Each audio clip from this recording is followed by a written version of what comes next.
యోహాను సువార్త 1వ అధ్యాయం. ఆదిలో వాక్కు ఉన్నాడు, వాక్కు దేవునిలో ఉన్నాడు, వాక్కే దేవుడు. ఆయన ఆదిలో దేవునితో కూడా ఉన్నాడు. సమస్తము ఆయన మూలంగా కలిగింది. కలిగిన దాని అంతట్లో ఆయన లేకుండా కలిగింది ఏదీ లేదు. ఆయనలో జీవం ఉంది. ఈ జీవం మనుషులకు వెలుగు. ఈ వెలుగు చీకటిలో ప్రకాశిస్తూ ఉంది, కానీ చీకటి దానిని గ్రహించలేదు. దేవుడు పంపిన మనిషి ఒకడున్నాడు, ఆయన పేరే యోహాను. అతని మూలంగా అందరికీ నమ్మకం కుదరాలని ఆ వెలుగును గూర్చి సాక్ష్యం చెప్పడానికి అతడు సాక్షిగా వచ్చాడు. అతడు ఆ సాక్ష్యం ఆ వెలుగు కాదు, ఆ వెలుగును గురించి సాక్ష్యం చెప్పడానికి వచ్చాడు. ఆ వెలుగు లోకంలోకి వస్తూ ప్రతి ఒక్కరిని వెలిగించే వాస్తవమైన వెలుగు. ఆ వెలుగుగా ఉన్న ఆయన లోకంలో ఉన్నాడు. లోకం ఆయన మూలంగానే కలిగిందే, అయినా లోకం ఆయనను గుర్తించలేదు. ఆయన తన సొంత దాని దగ్గరికి వచ్చాడు, కానీ తన స్వజనం ఆయనను స్వీకరించలేదు. అయితే ఆయనను స్వీకరించిన వారికి, అంటే ఆయన పేరు మీద నమ్మకం ఉంచిన వారికి దేవుని సంతానం కావడానికి ఆయన అధికారం ఇచ్చాడు. వీరు రక్తం వల్ల కానీ, శరీరేచ్ఛ వల్ల కానీ, మానవ సంకల్పం వల్ల కానీ కాక దేవుని వల్లే పుట్టినవారు. వాక్కు శరీరి అయ్యాడు. ఆయన కృపతో సత్యంతో నిండిన వాడై కొంతకాలం మన మధ్య ఉన్నాడు. మేము ఆయన మహత్యం చూశాం. ఆ మహత్యం తండ్రి ఒకే ఒక కుమారుడు దానిలాంటిది. యోహాను ఆయనను గూర్చి సాక్ష్యం చెబుతూ ఇలా బిగ్గరగా అన్నాడు, నా తరువాత వచ్చేవాడు నాకు మునుపు ఉన్నవాడు కనుక ఆయన నన్ను మించిన వాడని నేను చెప్పినవాడు ఈయనే. మేమందరము ఆయన సంపూర్ణతలో నుంచి కృప వెంబడి కృప పొందాం.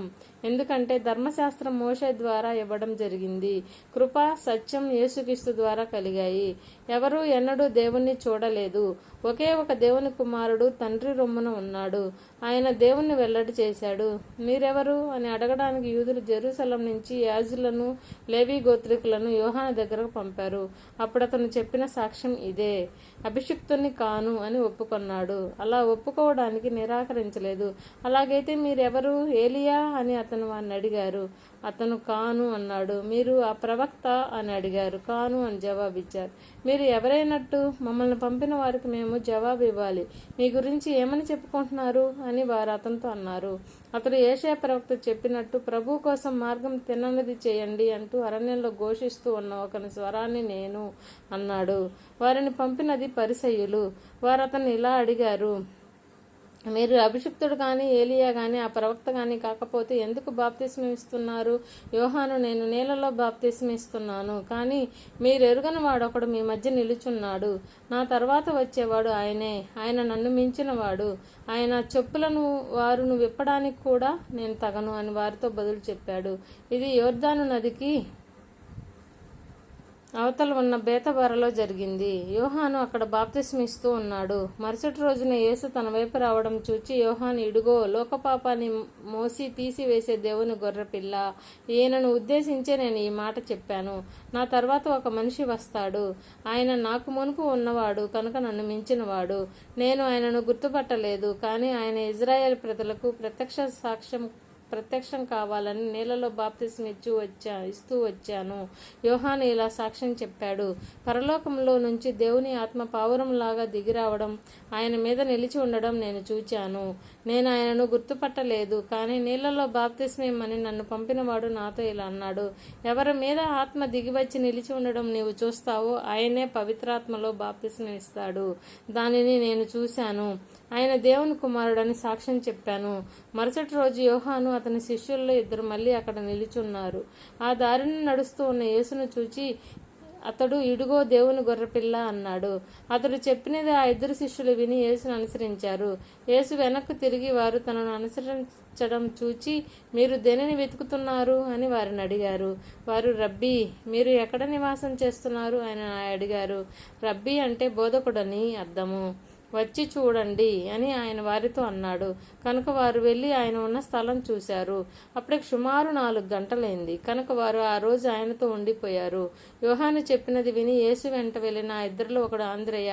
అతడు సీమోను పేతురుకు తోబుట్టువు.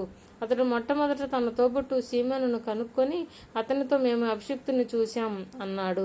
అభిషిక్తుడు అంటే క్రీస్తు. అతన్ని యేసు దగ్గరకు తీసుకువచ్చాడు. యేసు అతన్ని చూచి, నీవు యోనా కుమారుడైన సీమోనువు, నిన్ను కేఫా అంటారు. కేఫా అంటే రాయి అని అర్థం. మరుసటి రోజు యేసు గలిలయ వెళ్ళాలని ఉండి ఫిలిప్పును చూచి నా వెంటరా అన్నాడు. ఫిలిప్పు బేత్సయిదా వాడు. అది అంద్రెయ పేతురుల గ్రామం. ఫిలిప్పు నతనీయేలును కనుక్కొని, ధర్మశాస్త్రంలో మోషే ప్రవక్తలు కూడా ఎవరిని గురించి రాశారో ఆయనను చూశాం. ఆయన యోసేపు కుమారుడైన యేసు, ఆయన నజరేతు గ్రామం వాడు అన్నాడు. అందుకు నతనీయేలు, నజరేతు నుంచి మంచిది ఏదైనా రాగలదా అని అతనితో అన్నాడు. ఫిలిప్పు అతనితో వచ్చి చూడు అన్నాడు. తన దగ్గరకు నతనీయేలు రావడం చూచి యేసు అతని గురించి, ఇడుగో అసలైన ఇజ్రాయేలు వాడు, అతనిలో కపటమేమీ లేదు అన్నాడు. నేను మీకు ఎలా తెలుసు అని నతనీయేలును అడిగాడు. యేసు అతనితో జవాబిస్తూ, ఫిలిప్పు, నిన్ను పిలవకముందే నీ అంజూర చెట్టు కింద ఉన్నప్పుడు నిన్ను చూచాను అన్నాడు. గురువర్య, మీరు దేవుని కుమారులే, ఇజ్రాయేల్ రాజే అని నతనీయేలు ఆయనకు బదులు చెప్పాడు. నిన్ను అంజూర చెట్టు కింద చూశానని నేను నీతో చెప్పినందుచేత నమ్ముతున్నావా? వీటిని మించిన వాటిని చూస్తావు అని యేసు అతనికి జవాబిచ్చాడు. ఆయన ఇంకా అన్నాడు, మీతో ఖచ్చితంగా చెబుతున్నాను, ఇక మీదట ఆకాశం తెరుచుకోవడము, దేవదూతలు మానవపుత్రుని మీదుగా ఎక్కిపోవడము, దిగిరావడము మీరు చూస్తారు.